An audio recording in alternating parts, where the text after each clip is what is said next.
Get your tickets now, you filthy motherfuckers.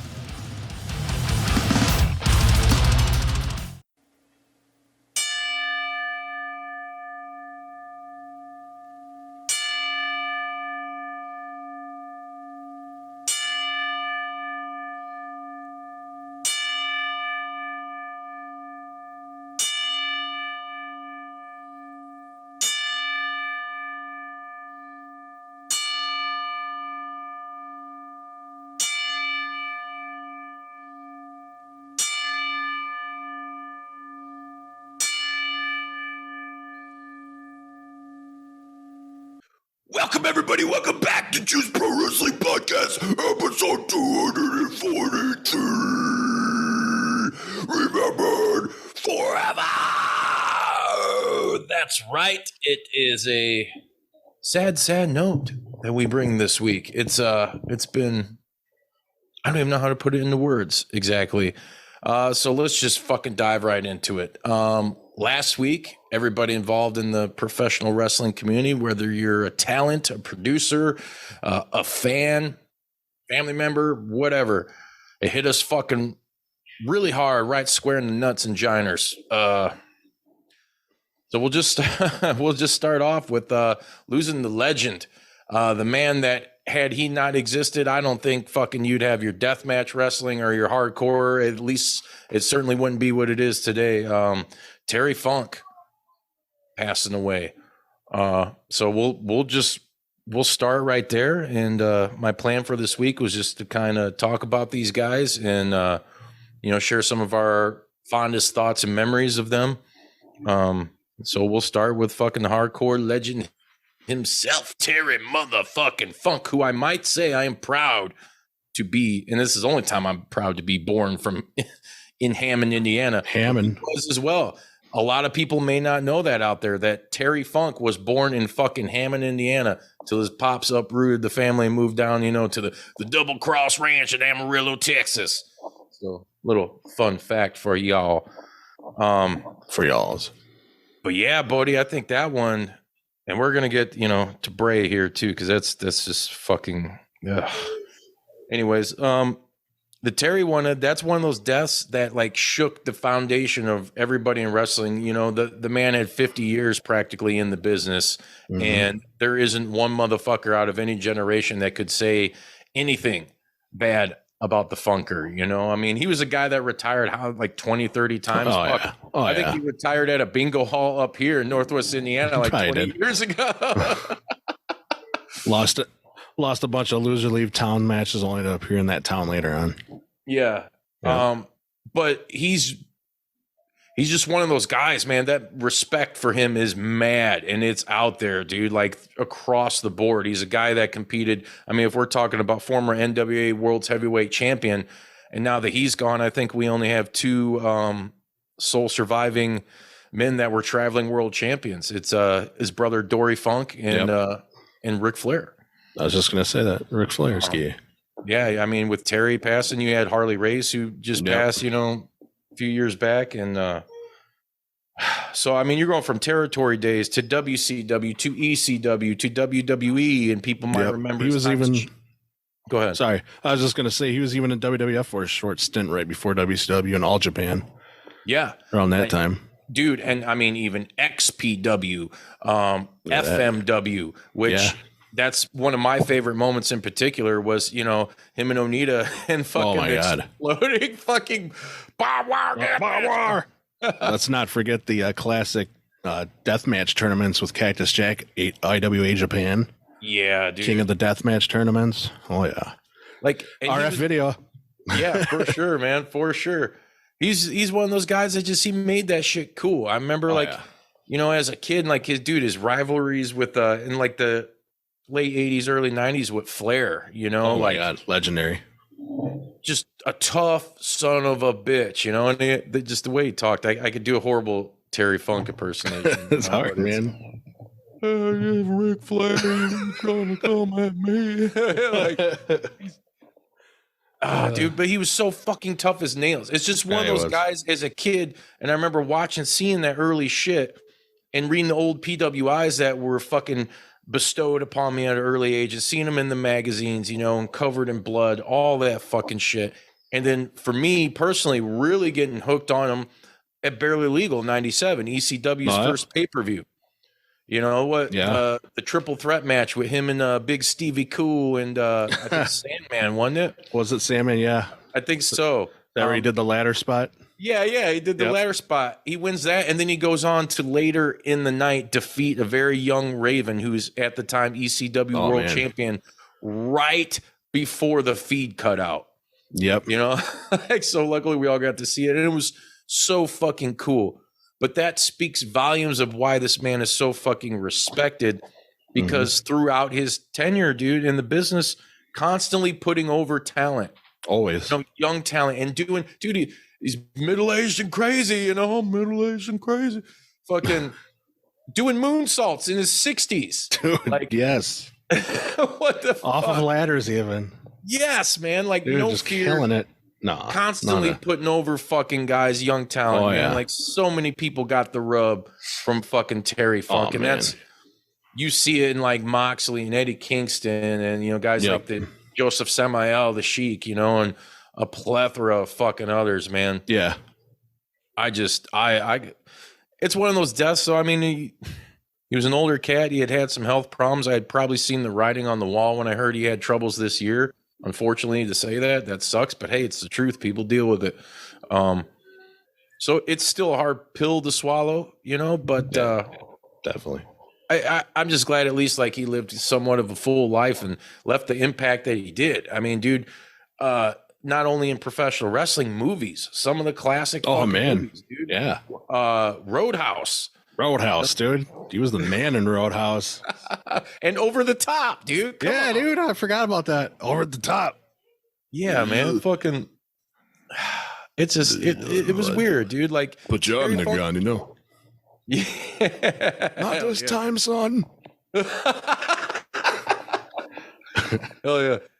He's just one of those guys you never would have thought. You know, it's like Ric Flair. When that day comes, it'll be oh my god, dude. You never thought he would pass. See, you know, Terry Funk forever is, you know, the cliche, the moniker to say now, right? But I'll stop babbling for a minute. And he didn't have his last match too long ago, did he? It was only a few years ago, like before 2020, right? Maybe 2018 or 19. Probably. I don't know. You know, I don't know his exact fucking last match. So anybody feel free to let us know in the comments. But I'm sure you're probably right about that, Sred. And it probably wasn't too long ago. I know his last match, I think, on like the big stage was probably the ECW One Night Stand. I think him and Dreamer, and was it Francine or Beulah? Or it had to have been Beulah. Teamed up against somebody. I can't remember. I'm trying to pull all this from my, you know, long forgotten past. But yeah, I don't know, man. It's one of those things that leaves you fucking like, holy fuck, man. This is right. It's just fucking super sad, you know, and right. It was cool. The tributes that poured out, you know, from everybody across the board, you know, AEW had something to fucking say. Impact had something to say. Of course, SmackDown had a good tribute, really good video tribute with Cody Rhodes kind of leading into that. Yeah, man, into the Terry Funk hardcore match, which wasn't really no hardcore whatsoever, man. Really? I mean, I was like, what's so hardcore about this? They do a couple more jumps off the top rope that WWE doesn't usually do. I don't know. Yeah. Like that. Come on. Don't throw that word away. I know. Dude, another thing to see it was kind of heartbreaking as a fan is you know, like Mick Foley fucking absolutely looked up to him. Man. They were like good friends, and he was just devastated. That was his mentor. Yeah, best friend and mentor. We have no fucking Cactus Jack Mick Foley without fucking Terry Funk. You know? Without those legendary IWA King of the Deathmatch tournament Japan matches where Cactus Jack gets on the plane with a trophy and a burnt arm just sitting on the plane all fucked up. Yeah. Terry Funk too, getting over there, bandage half his head, and oh man, those are classics, dude. Yeah. No Cactus Jack without that for sure. Yeah. Put you on the map. What about you, man? Go ahead, Sren. I know Bodie's going to talk about it, but as we all know, when these kinds of wrestlers, when the old timers, you know, and you want them to have as much time as you can, like, you know, in this age, 79 is still early. It's still fucking 79, you know? Bob Barker died and he was 99. Give him another 10 years. Give him another 20 years. But And to be honest, no disrespect, I thought he was still dead. Someone texted me. I was like, didn't he die like 5 years ago? I think a lot of people thought that. I know, right? Mandela effect. But so we don't, to us, to the people that watch Terry Funk, that were aware of him, you end up having more context and seeing him more often than like a lot of relatives or friends. And so sometimes when somebody you're not too close to, but you actually knew, see that old man down your block when you were a kid or something like that, he passes and you're like, well, I haven't seen him in 45 years. Terry Funk, you see him like, or you hear about him. So I just looked it up. His last match was 2017. That wasn't that long ago for a 79-year-old man. No, to do what he was doing, but he was a part of your world. And in 5-6 years can pass real quick in the days of high-speed internet and constant news. You think, the fucking when did the last Mission Impossible come out? Or the third one, that was probably only like 2 years ago. Nah, dude, it was like 15 years ago. So some things pass like that. So you think you just saw Terry Funk, and he is just like a lot of other celebrities. But he has just a lot more matches and a lot more time. A celebrity will have like a handful of movies that you know him for, and they're stuck in time. You get to see his shit always. And as he kept getting older, he was just always a staple. So when those guys go, it really like puts a significant, like, you want them to be immortal, but that's not real life, And so you're reminded of your mortality. You're reminded of the scariness of getting old. You're reminded of like your heroes are going to go, and then, we're going to be the old guys, and, what legacies does everybody leave and all that shit. And he certainly left one, and seemingly so of immensely positive one. So, 79 is not too old. I'm sorry. 79 is old. It's not too old. But, when we start talking about Bray Wyatt, that'll be a whole different story. But sorry, Bodie, give your take on it, because you were a hardcore wrestler. So you were a deathmatch guy. So, he must have had a massive influence on you too. And you liked arm wrestling. Of course I did. Of course I liked that. Stallone and all the movies. And I think all three of us were bouncers at some point, right? Yes. Yeah. At some point.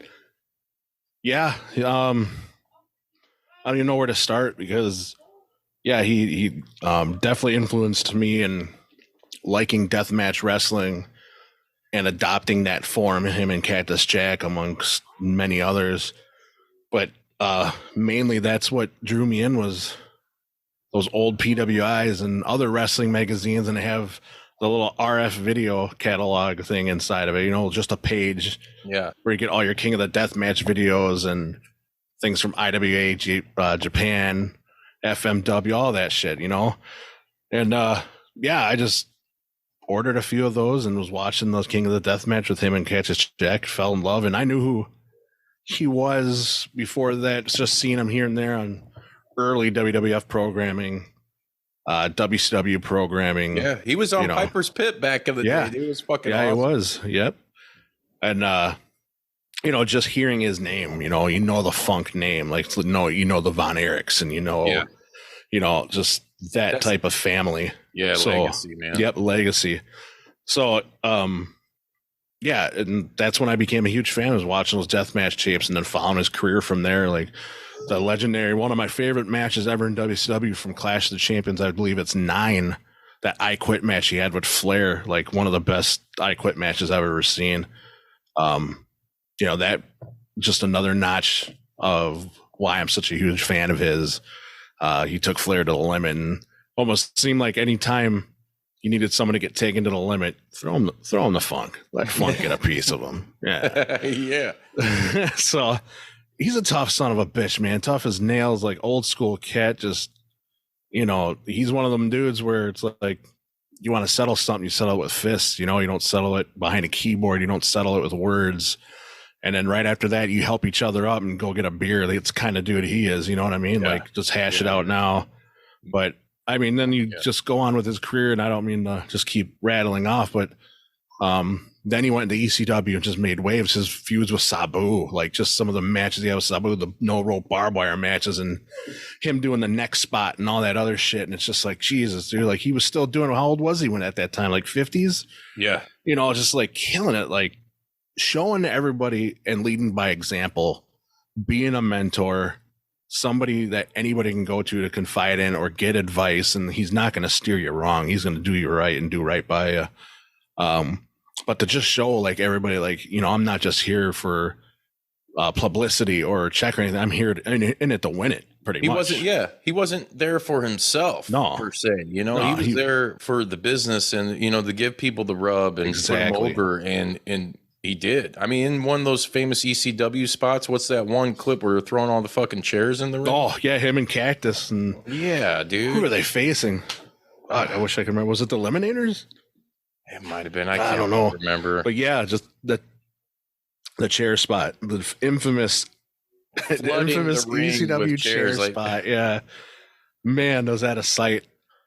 Oh man, you said that, and I just kind of got a little bit of goosebumps there because that was just such an iconic moment. You see it on TV a lot, but in this context right now, it just kind of hits a little differently because that legacy that Terry Funk left behind, and to witness that at the time and see that and like how big that was at the time, like just a sight that you would never see only in ECW, and that's what made ECW.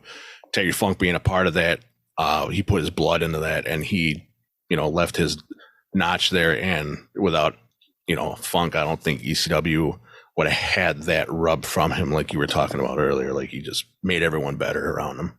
And that fucking branding iron too, man. Oh, dude, the branding iron. Fuck yeah. Yeah. Hell yeah. What a mean son of a bitch. Yeah. And dude, like, you know, his fucking feud with Dusty Rhodes. I mean, oh my God, yeah. This is like shit that, like, that's classic fucking wrestling to me. That's just like that, man. That's really where my heart lies, dude. That's some of the fucking just tough as nails fucking shit, like good. Oh yeah. You know, you egg sucking dog. Egg sucking dog. Samoa Joe. Yeah. Who else?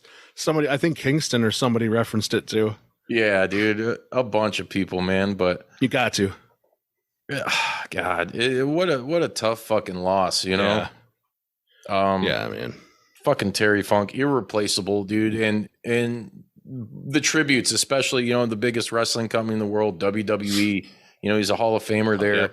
Rightfully fucking so. Yes. They did a wonderful fucking video tribute for him, and, you know, and shout out to all the other promotions that did as well, because it's dude, it's Terry Funk. You know, you speak of your Ric Flairs, your Dusty Rhodes, all this, your Von Erichs. Terry Funk is right fucking there, dude.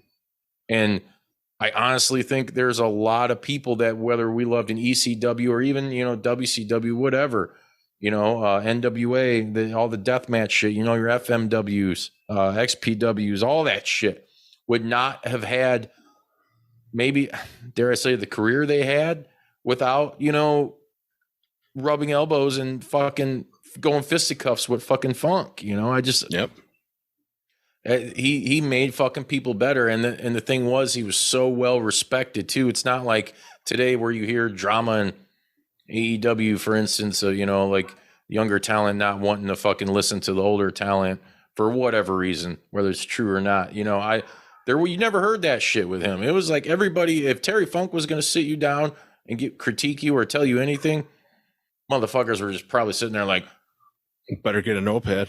Yeah, right. Write this shit down, man. This is gold. Because of the respect, dude. And like, come on. That motherfucker, it just sucks. It hurt, man. It hit me right in the feels. It's a bummer. Yeah. That's another fucking just huge legend and important figure in professional wrestling gone, you know, and dare I say way too soon. I can and I can't agree with what Sretton says, you know, 79, it's young, but at the same time, dude, I felt old when I turned 18, you know? It's like, it sucks, man. It's never a good time to go, you know, really, unless you're just a piece of shit person, you don't deserve it, you know, but fuck, man, like heartbreaking. And then to top it off, dude, I'm just, I don't know, you know, what day it was exactly, because I'm still like just shook from it. I get a text from Jeremy the Ref, shout out to him, from Triple H's tweet in his Instagram post saying that, you know, Windham Rotunda, a member of the WWE family, also known as Bray Wyatt, he passed away, age 36, dude, and that hits me in the feels. And I, you know, I don't want to get choked up about this shit. It's hard not to. But I mean, you think as in, Bodie, you can relate as a father, I mean, he had 5 fucking kids. That hurts a lot too. And like Sren's saying, these are the people that you feel like them, whether you're celebrities or movie stars, wrestlers, athletes, whatever. You see them everywhere. They become an indelible part of your fucking life and genius as a person. Yes. When you're that like into wrestling or whatever it is you're into, and especially with him, it's just like I wouldn't have thought, in 2023 we start off the year we lost Jay Briscoe out of fucking nowhere, dude. Like another guy that just mad respect across the board from the industry, and super young. I think he died just days shy of his 39th birthday. And here we are with Bray Wyatt, 36 years old, and not even like did so much in the WWE, right? But still had so much more to offer, and he's gone. He's gone like that. And I didn't jump, if you follow us on the socials, thank you. Fucking keep spreading the word. I didn't really jump on the whole bandwagon where everybody was, and hey, to each their own. We all grieve different, I didn't want to leave no long drawn out thing. It was just the first thing that came to my mind when I saw that. And it was like something that took my breath away, was just because I am thinking of him as, hey, this wrestling figure that, I really enjoyed. But I also think of as a father, and as a family man, and his family, who is another family that has a wrestling legacy, Barry Windham, IRS, Mike Rotunda, Bo Dallas, and, and the list goes on. But, man, dude, it just hit me so fucking hard because I'm like, this guy's too young. And he's way too young.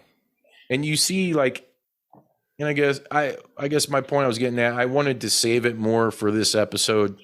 I didn't want to put anything out there. And the only thing I did put was, because this is the first thing I thought was, hey, man, you never fucking know.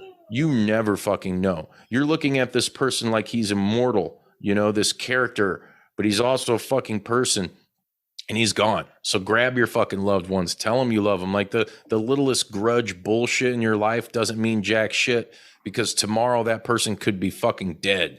They could be gone. And then where's your mind? Where are you going to be at mentally when that happens? Oh God, dude. It's hard, dude. It's rough. It's rough, man. I'd be lying if the beginning of SmackDown, dude, I lost it. Mm-hmm. It was fine. The video package was beautiful and everything like that. Where it got me is when they showed the wrestlers, and then right when they're showing Bray's rocker and the crowd's chant or singing, he's got the whole world in his hands. Yeah, I could not keep it together. That was rough. But I agree with you, man. It's like it's just a shock. You sent that to me, and I'm like, no way. I broke the news to you. And you guys, men and women watching this that listen to our show, once again, thank you guys for always tuning in, your support. How many times have we talked about fucking Bray Wyatt on here? Bodie's a huge fan, and was doing some really great things upon his return here recently. And the thing that, I don't know. So it really ticks me off that, like, he went out right after and this sucks. He went out on the Mountain Dew match, whatever. he was one that he said out of his own words, if he ain't willing to take fucking risks, and why are you here? Exactly. Which I totally agree with that. Dare to be different. So what? I saw Uncle Howdy, totally not hit LA Knight in that spot. So what? I got to inject a little humor. All right, we got to laugh a little. We do. We try to make this fun, even though this is a tough episode to fucking cut. So he was out for medical reasons that none of us knew about. He wouldn't disclose, right? Well, it comes out Sean Ross Sapp, and I don't know if I necessarily agree with this or not, because we all know how the big wrestling media and just media outlets in general are. Everybody wants to break the news of why or how it happened. And I get both sides, right? I get like the fan side.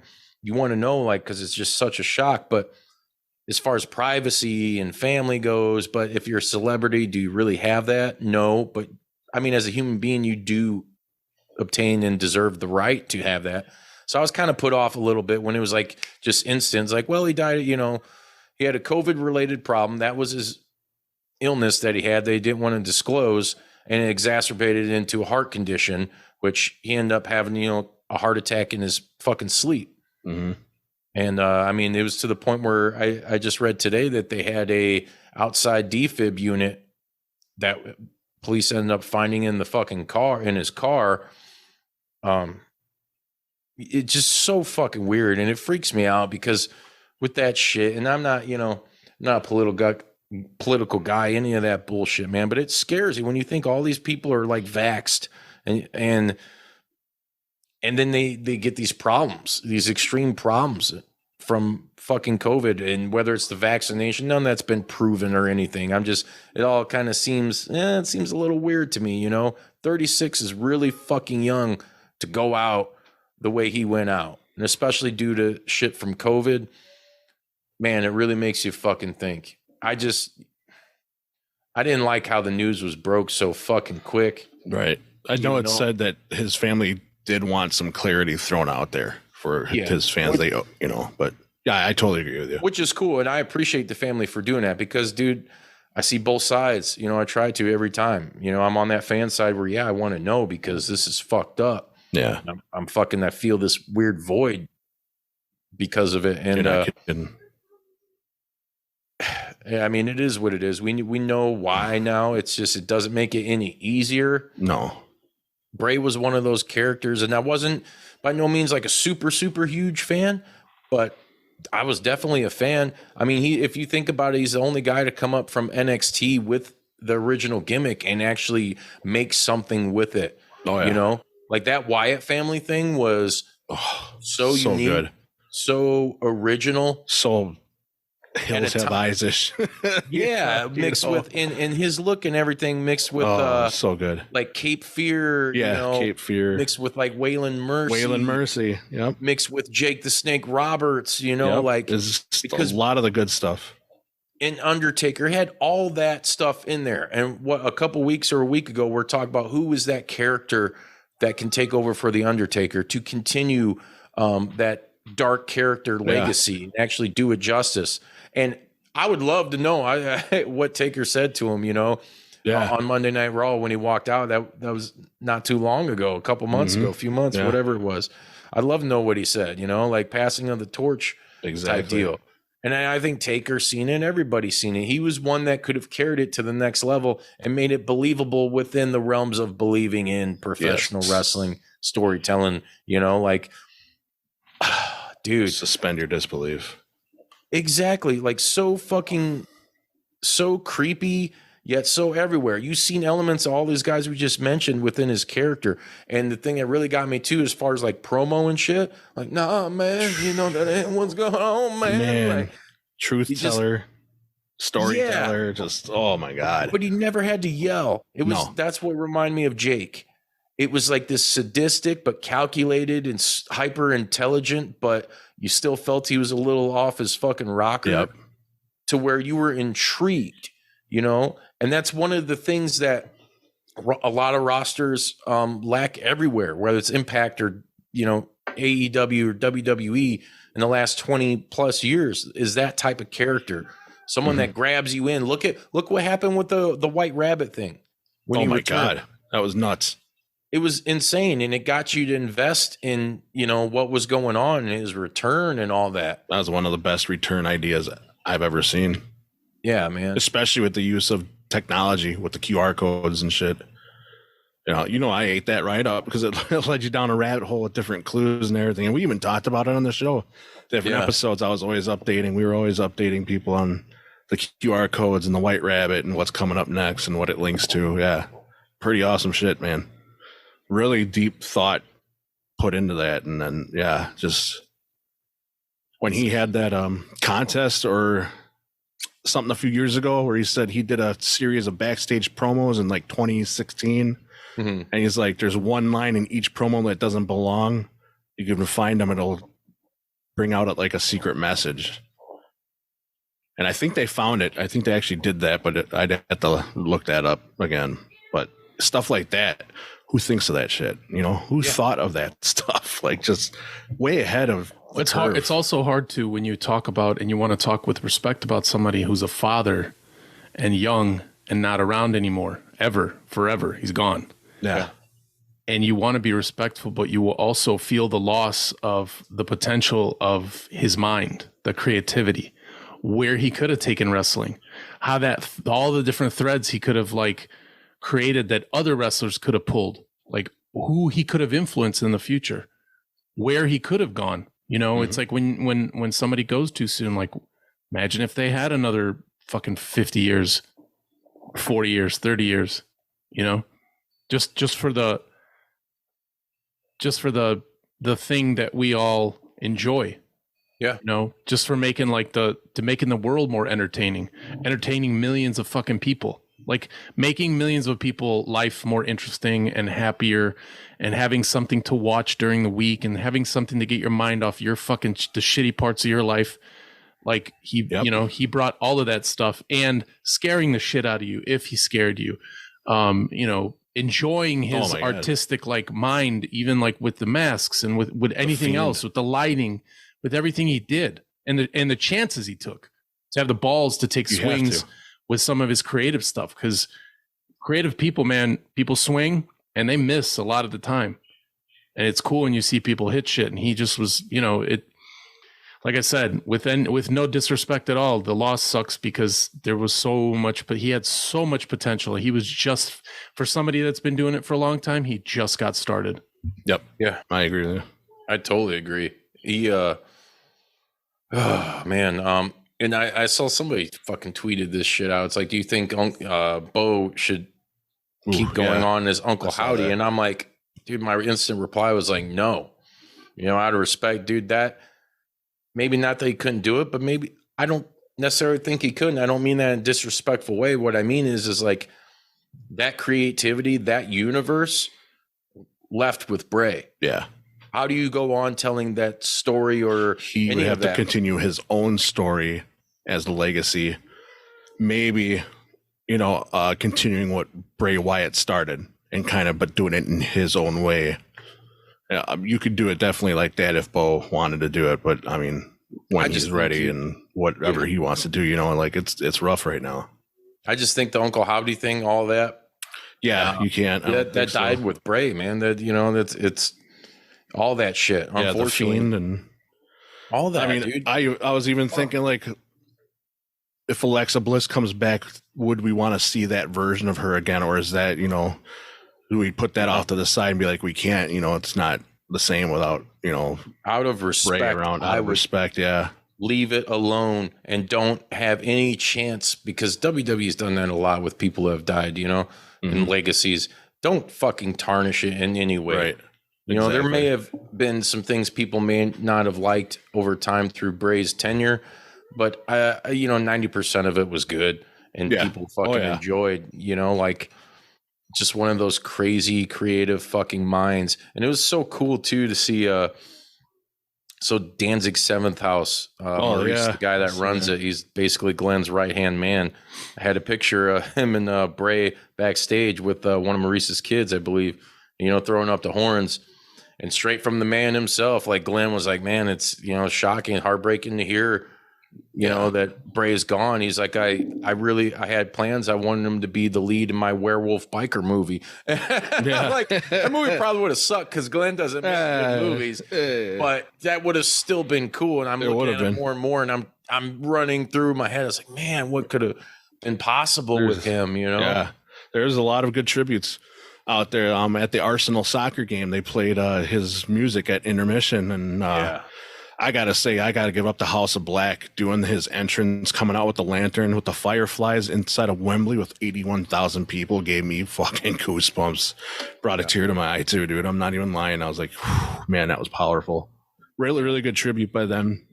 Numerous other people. Got to give it out to LA Knight and his promo. Dude, that was SmackDown. Great. Oh my God. The best part was at the end, not just his impersonation of Miz. This isn't about that, but that was funny. But the ending when he said, a wise man once told me, run. And I'm like, and he did it so good. Run. Run. But like his little tribute to Bray Wyatt and his promo, like just I think Rey Mysterio did a couple of moves of Bray's, like his senton and his clothesline and stuff in succession, and just like little stuff like that. It was just great to see. You also realize, unfortunately, when shit like this happens, like these are entertainers and they're freak athletes, and they you know, they entertain us week to week to week and do all this stuff, and with all the yelling and all the dumb fucking gossip behind the scenes and all that other, like everything that's intertwined in the world of professional wrestling, it's still a brother and a sisterhood. So it's the reason they call each other brother, and they're actually, most of them, whatever company they're in, there's very little ill will amongst people. It's like brotherhood through fucking spilling blood, and they beat the shit out of each other, and most of them love each other. And when one person's gone, it you know, it really fucks with everybody. And then they'll do these little peeks behind the curtain. You know, we always want to be behind the curtain, and we argue about, you know, how much is too much knowledge. They give you a real peek behind each individual person's humanity with these little Easter eggs and these little, like, just small peeks, a quote. And then they got to put that fucking curtain right back and keep fucking going like nothing stopped, you know? Exactly. And then those little peaks will let you know, like, hey, this has happened. We're not going to ignore it. This is actually going to fucking devastate my life, but I'm a goddamn professional. And so, you know, got to keep going, and we won't ever forget them, you know? And it's like that. Every time somebody goes like that, they give you a little taste of that humanity. They give you something, and you're like, holy shit. And that's what hits you harder. You know, because you see somebody who acts a certain way, a hard ass, a badass, a yeller, whatever they are, their gimmick. And then they, you know, they give you a little bit of the, what do you like when you're watching TV and somebody backstage? You see, you know, Bray being the creepy guy that he is, you think he's be scaring kids away and all that shit. And then you see, like, you know, there's footage of him, like, as recently when he came back, he's out by the gate, wherever fans are at either before or after shows, probably before. There's like a little kid who's coming up to him. He's, you know, in the street clothes, just like, hey man, you know, like, and like everybody, you know, like the father and his buddies there. It's like, oh dude, Bray, like, thank you for coming back. Like, man, you big dude, you fucking swell. Like, it's like, oh, thanks, man. You know, like, and this little kid, you could just tell he was so enamored, so enthralled, so like starstruck, and he was just so down to earth. Yeah. So cool. That's like, I always wanted to meet the guy, because I would have, I know there would have been a million things we could have clicked on, whether it was music or horror or whatever. Everything, man. Like, it's so cool to see that shit, like behind the scenes, you know, like that he was a fucking sweetheart, and he did, you know, like he was one of those guys that would go up to you in the locker room, like, if you saw you kind of like head down in the dumps, like, hey, what's up? You know, like, we're all the freaks. We're all the fucking weirdos. We're all the, you know, whatever. Like, go out there and kill it. Do it. Do you confident, you know? Don't be afraid to fucking try. And fuck, man. It just fucking really sucks, dude. It does. We'll never have. And you know what the worst part is too? Well, I mean, I'm not going to say that's poor choice of fucking words, but what really sucks on the wrestling side is, man, dude, he was just getting started with this shit. You know, I think he was planning some masterful long-term storytelling that you don't see often in WWE anymore. You know, and it would have been great to see how it fucking played out. Yes, I agree. I totally agree. I think there was a lot more coming, but, you know, unfortunately won't be able to see that. No, man. And being such a huge fan of Bray Wyatt, as you guys know, one thing that you know, people inspire me even on stage when I'm playing with sexual atrocities. You know, I take influence from everywhere. I did his kneel down, follow the buzzards pose during a part in one of our SA songs where the music stops and I would drop to my knees and I would do my vocals and I would do the follow the buzzards the whole time. That's just how big of a fan I was and how much, you know, his artisticness and, you know, just influenced me a lot. So not just with wrestling, it's outside of wrestling. It's bigger than that. Yeah. Yeah, man. It's weird because I like look back to, like, you know, when he came up, and I remember seeing him, the swamp cult leader type guy in NXT and shit. And when he first came up, and we're talking like roughly 10 years ago now. And I still got like the little, it's not the Legos, but like the big block figures, I guess. Oh yeah, like the Mega Block or whatever. Yeah, it's called. the Wyatt family. I still have all of them. I got some. Shout out to my brother-in-law Joey. I woke up. What was it? Saturday morning. I look in my mailbox and there's a fucking Bray Wyatt figure just sitting in there, with his sweater and shit. And I looked at it and I was like, God damn it, I'm still trying to hold it back, man. It's hard. Finding that motherfucker early NXT, that shit, dude, it was a whole new fucking level. And that's still to this day, I got the action figures. Yep. It's so weird though now to think too. I mean, him and Brody, Luke Harper, half the Wyatt family fucking gone. I know. But it was, it's crazy to see all the shit coming out, all the people doing the artwork and the drawings or whatever, like him and Brody meeting up in heaven and shit. And if that's what you believe, that's great. Like that would be cool. I'd like to think that they are fucking shit up somewhere together, like it's just so weird, I guess. And Bodie, I'm gonna give you your fucking time to, give any final thoughts on her or whatever. Because it's hard to fucking find the words, but fuck, dude. You guys, fucking. The only thing I could fucking say about this is just fucking, like I said in my original tweet and post, is fucking take time for each other, settle your bullshit grudges, love each other, fucking hug each other. I mean, we're all in this shit together, life, wrestling, music, art, movies, everything.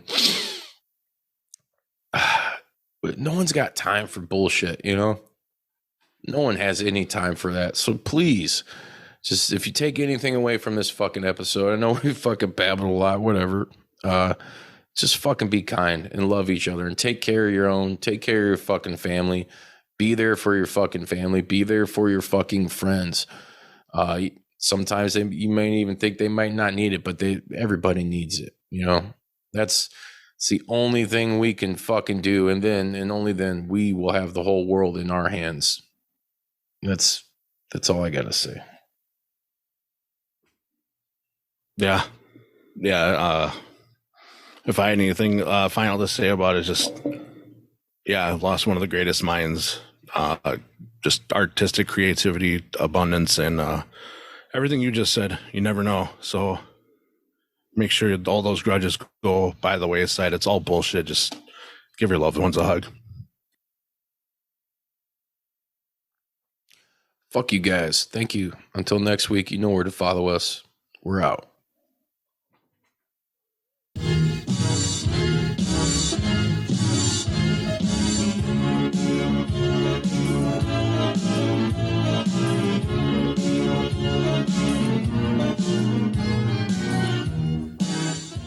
You gonna do sex to me? Did you like that video? If so, be sure to hit like and subscribe and check out more killer content from your boys at Juice Pro Wrestling. Whoa, yeah!